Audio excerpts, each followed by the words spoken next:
Yan, what's up YouTube? Ay, ayun, mukhang nanahimik yung JMA sa pagkapanalo ng TVJ sa kanilang trademark na Itbulaga. Ay ka. Bakit kaya? Yan ang ating alamin. Pero ang video na to, hati natin guys, celebrity updates. Pa-subscribe na lang po tayo kung hindi pa kayo nakasubscribe. Ayun. At bago ang lahat, pasingit na rin tayo sa ating channel. Paki-subscribe at pahit na rin sa ating notification bell para ma-update kayo tuwing tayo ay mag-a-upload. And guys, wala na po tayong patubig-tubig pa. Silipin na natin to, baka masilip pa to lang iba. Ayan, pasok! Eto na nga no, dahil talaga namang umuusok ang mga balita patungkol sa issue po ng trademark. Matapos kasing ilabas ng IPOPIL yung kanila pong desisyon patungkol po sa issue ng trademark kung saan napatunayan ng TVJ sa kanilang mga salaysay at mga dokumento, supporting documents na nagsasabing sila talaga ang tunay na nagmamay-ari ng trademark na Itbulaga. Kahapon nga ay dumating ang napakagandang balita kasabay ng kanilang press conference. Talagang they make it sure na talagang hawak na po nila ang mga dokumento at desisyon ng korte patungkol sa usaping ito. Ngunit sa kabila ng lahat ng selebrasyon na nagaganap sa TVJ ay patuloy pa rin na pinaglalaban at ginagamit pa rin ng tape bulagta ang titulang Itbulaga dahil sinasabi po nila, isa sa mga talaga namang napakaraming sinasabi ngayon sa social media, nag-iingay sa social media. Correct. Na hindi pa raw di umano tapos ang laban. Ang yabang nga Dahil matapos nang lumabas ang dokumento na pumayag na or kinatigan ng korte ang TVJ patungkol sa issue ng trademark, ay agad naman at base po sa batas may 15 days po sila para sila'y umapila. So kasabay nito, nag-trending at talagang pinag-usapan din ang mga statement nitong si Paulo, Attorney Paulo ng tape, bagong attorney nila. Panoorin natin ang Attorney Paulo. Bagong attorney nila si Paulo Contis. yabang niya. Para simple lang gusto ko. Yan lang. Ay. Kapuso. Kapuso. Ay. Mahaba pa. Ay, Diyos mio, Marimar. Ibig sabihin, legally, wala pang fine. Legal ang mukha mo. Actor host Paulo Contis on Wednesday opening of Television and Production Exponent Incorporated or TAPE Itbulaga said that the battle is not yet over. The noontime show started with Contis greeting their viewers and assuring them that their show will continue. Nakaputi ako ngayon, sabi niya, iba ang outfitan ko ngayon, pero simple lang ang gusto kong sabihin para sa ating mga kapuso, he said. Ang yabang, di ba? He was joined by his fellow host Winwin Marquez, Betong Sumaya, Arasan Agustin, Daso Richao, Kimpoy Feliciano, Cassie Ligaspi, Mabi Ligaspi, and Charis Solomon. Mga kapuso, mahaba pa po ang laban. Ibig sabihin, legally, wala pang pinal. Jesus, kunwari lang yan para may masabi Wala talo na sila, wala na sila magagawa. Kailan sila na ng IPO. Okay, magluksa na kayo. Pero ito lang po ang pangako namin na ano man ang mangyari, ang nasimulan po namin na tulong at saya, itutuloy lang po namin araw-araw. Dahil yun lang po ang dahilan kung bakit kami pumapasok araw-araw. Kayo po ang dahilan kaya nandito kami. It was win-win turn to say here's Phil. Kaya tuloy ang Pasko na pinakamasaya, the beauty queen actress said. Betong and the rest of the hosts chime in, dito lang yan sa tahanang pinakamasaya. Paulo interrupted by saying it was not the title of their show. Immediately after the whole cast exclaimed their spiel to open the show, they shout, ito po ang Itbulaga, they said in unison. The Intellectual Property Office of the Philippines Tuesday canceled tape trademarks registration of Itbulaga.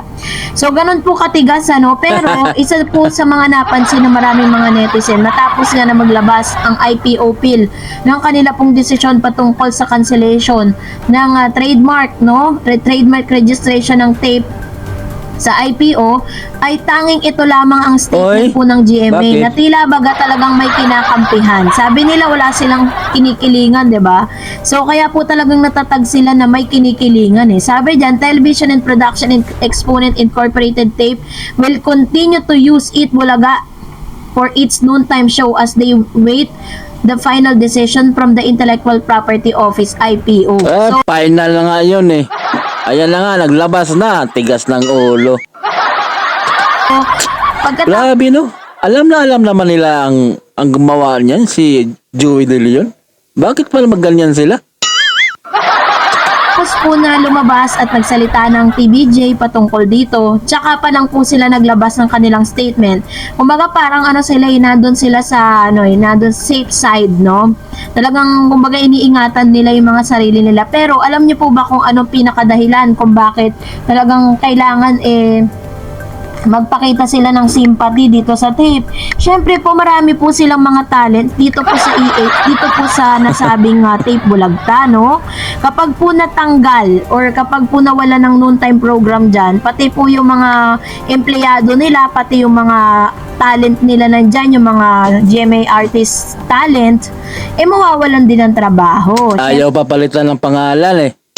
Talagang pinagdidiin na nila na sila ang gumawa. Siyempre yun po ang habol nila dyan. At the same time, meron pang, kasi diba may so-called na may mga pagkakataon at may mga news din po na nagkakalat na parang hindi pa bayad ito pong tape dun po sa kanilang pagkakautang, no? Dito sa GMA, dun po sa kanilang renta. Kasi baon na sa utang eh. Ayos ka. diba yung unang kumalat po na balita na almost 1 million na yung hindi pa nababayaran na black time rent, yung black time agreement po nila na gagamitin nila yung GMA, yung airtime po nila, yun ang binabayaran nila Sweet lang. Haba naman. Every month po, every month. So, hindi natin alam kung ano yung usapan nila doon, pero ilan sa mga bulong-bulungan, pero ito hindi pa po sure, na parang hindi pa bayad, no, ang tape dito. Kaya talagang kailangan po nilang i-push through yan. Kailangan nilang kampihan yan dahil syempre meron pa silang dapat kunin at kubrahin dyan po sa nasabing network, na nasabing show. So, kayo po, ano pong saloobin ninyo patungkol dito? Comment down below. And dahil dyan, narito ang ilan sa mga komento ng mga nanggigigil nating legit diver card sa mga napanood natin, sa mga nabalitaan natin patungkol dito sa usapin ito. Unahin natin ang komento mula kay Mon Laron. Sabi niya, malabo nang mabaligtad ang desisyon ng IPO at kahit ang lawyer ng Tape Incorporated ay alam ang ganitong senaryo. Sa bagay, pinapalaki lang nila ang compensatory damages sa TVJ. Ayun. Malabo na talaga kasi nga po 'di ba? Kumbaga parang na lang yan, delaying tactics na lang po talaga yan ng para humaba pa yung para hindi talaga agad-agad magamit. Correct, parang pinihirapan nila talaga para ma-delay ng ma-delay. Kasi nga hindi pa rin sila nakakapag-isip, 'di ba? Tas inaalala pa nila yung mga sponsors nila. Sabi ni Minda Lina Marim, sana kay Paulo okay lang na di nyo matanggap, pero kung magsalita ka anak ng di maganda, iwasan mo dyan kasi nakikita kong may manners tayo. Tsaka isipin mo na kanino nga ba talaga ang Itbulaga sa inyo na baguhan sa 44 years. Sad to say, sana wag na kayo magsalita at sana ang halos-hos isipin nyo din ginawa nyo sa mga artista na tinapat-tapat nyo saludo po ako kay Vice kasi di siya against sa TVJ. Pero si Vice ganda po, but for the longest time, naging sila, rival talaga sila pagdating sa noontime program. Pero never po nagsalita ng hindi maganda yan against dito po sa TVJ. Pero itong mga hindi naman gaanong sikat, di naman sikat kung magsalita sa TVJ, ganun na lang. Tsaka bakit po si Paulo ang nagiging spokesperson nila? Bakit hindi ang magsalita, di ba? Para po sa kalinawan ng lahat. So, attorney nga. Paulo Contes attorney, bagong attorney ng Quantip. sabi ni Susan Lorica, maging gentleman naman kayo, aapila pa kayo, sa bagay marami kayong pambayad sa attorney, sige gamitin nyo pa daw hanggang gusto nyo, sabi ng TVJ. Pero kung ako'y magpapakumbaba na at i-give up nyo na ang hindi inyo, baka sakali pang mapunta ang simpansya ng mga tao sa inyo at tumaas ang rating nyo. Good luck, Tape. Tama. Kumbaga parang gamitin nila tong pagkakataon na ito, 'di ba? Kasi parang yung may trust issue kasi yung mga netizens sa kanila mga manonood Malay nyo, kapag ginawa nyo yun, nagpakumbaba kayo, parang makisimpati sa kanila yung mga tao, maawa pa sa kanila, suportahan pa sila. 'Di ba? Yun po yung baga parang use this situation para ma-convert mo into a positive, kasi negatibo na ngayon nangyayari tapos negative pa rin yung isusukli nila. Correct. Diba? May point ka rin. And of course, another comments, Adelina Tamayo. Gusto lang ng Tape Incorporated na makiride on sa popularity ng TBJ. Hindi sila pwede makisabay for TBJ is Itbulaga. Itbulaga is TBJ. Forever legit Davar Cards. Alam nyo, kung papanoorin niyo yung sinabi ni Pauli Contes, napaka-awkward po panoorin. Iba talaga. Yung pagsabi niya ng gano'n sa mahaba pa yung labanan. Napaka-awkward talaga. True naman yan. Kung sa popularity lang naman ang pag-uusapan, talaga namang wala naman talaga maki-question sa popularity meron ng TBJ. Kasi for the longest time, 'di ba? 50 years na po silang nasa television.